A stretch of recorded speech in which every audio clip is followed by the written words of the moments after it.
information d'aujourd'hui portera sur l'explosion de la plateforme pétrolière Deepwater Horizon du groupe BP.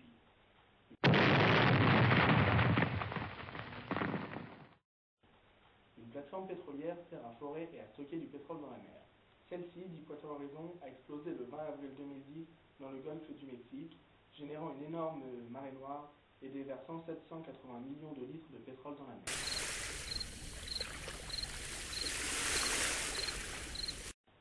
Soit une catastrophe qui a affecté l'écosystème ainsi que l'économie, et pas qu'un peu. Alors, une question subsiste. Pourquoi, warum, why, porqué? Pour répondre à cette question, Victor a été rencontrer un pompier américain présent lors de la catastrophe. Il va nous en donner les causes. À vous, Victor. Et oui, Valentin, nous sommes aujourd'hui donc avec le pompier américain Mr. Akio Kariko qui va répondre à notre question et à votre question. Pourquoi? Pourquoi cela a-t-il explosé? Why did it explode? La plateforme de BP. Yes, so fire system to left 41, votre freeboard 41. Alors, il nous dit que l'entreprise BP a été accusée d'un grand laxisme et que la catastrophe aurait pu éviter s'il aurait été plus rigoureux. Car, par exemple, well, fire system, no mercy, it was very well and down. Il dit qu'il y avait une fuite hydraulique dans la plateforme. Yes, with the sky and I believe flying. It was an expression. Les plaques de contrôle sous-marin sur la plateforme n'étaient pas bien connectées. As to damn it, I'll let you and 41 to no mercy. It was very down and too bad. Et il n'y avait pas de système de secours à distance sur cette plateforme. Yes, and it was an expression, the freeboard. Il dit etc. Thank you. Merci d'avoir répondu à mes questions. For the Viva Espagne. Ouais, il dit qu'il aime la France. Peace. Merci Victor et surtout merci aux pompiers pour nous avoir donné les causes de cette catastrophe. Comme vous le savez, cette catastrophe a généré énormément d'impacts. Victor a été rencontrer un pêcheur de Louisiane pour connaître les impacts sur la pêcherie au niveau du golfe du Mexique. À vous Victor.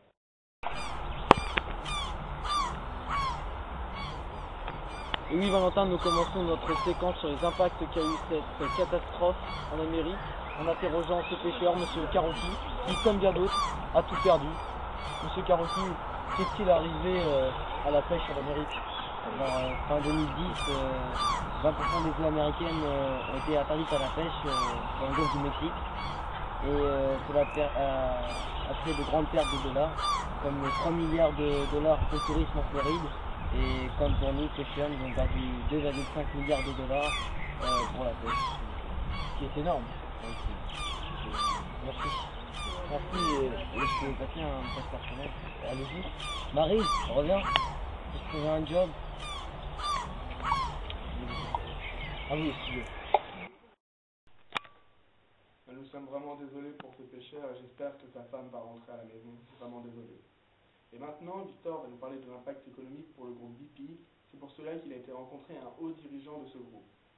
À vous, Victor. Bien, je pourrais avoir un café, s'il vous plaît? Amusez-moi. Victor, qu'est-ce que tu fais là? C'est à toi, là. C'est à toi.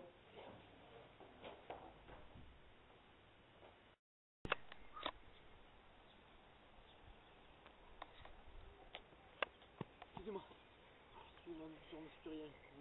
Donc nous sommes maintenant avec le représentant de la marque, l'un des hauts dirigeants de BP en France, monsieur Curiel, qui va aborder avec nous le point économique, surtout pour l'entreprise BP.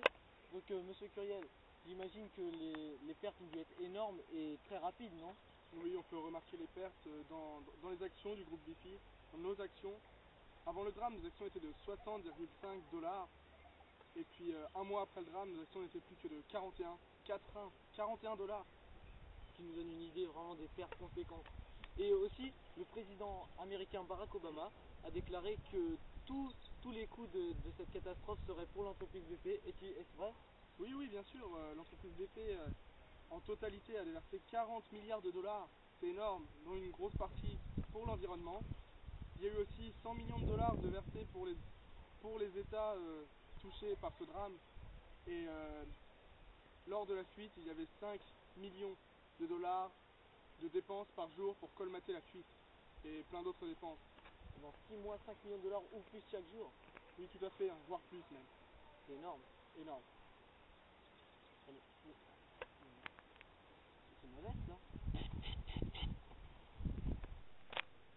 Donc l'impact économique pour le groupe BP était dramatique, mais il y a des choses plus graves, comme l'environnement. Aujourd'hui, c'est important de parler d'environnement.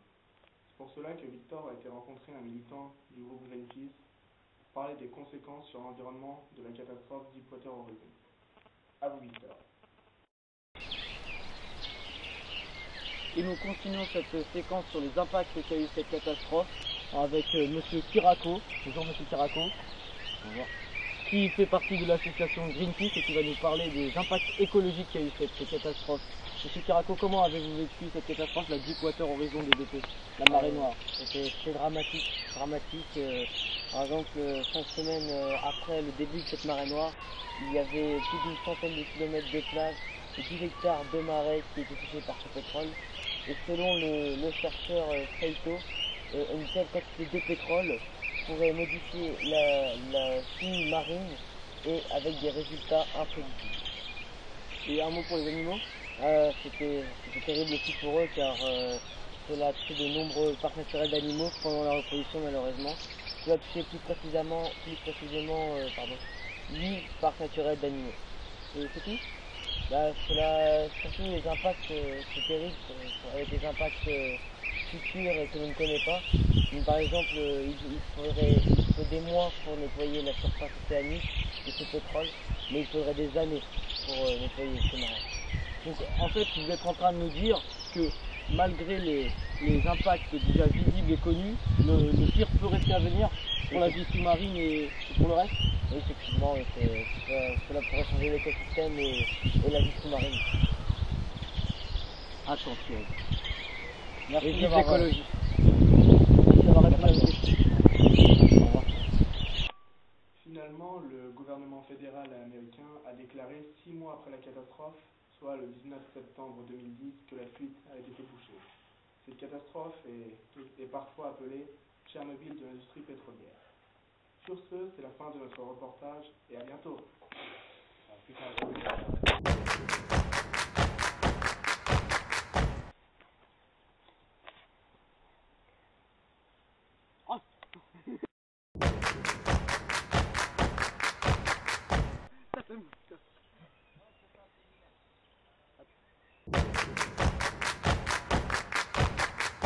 Le sujet d'information d'aujourd'hui portera sur l'explosion de la centrale.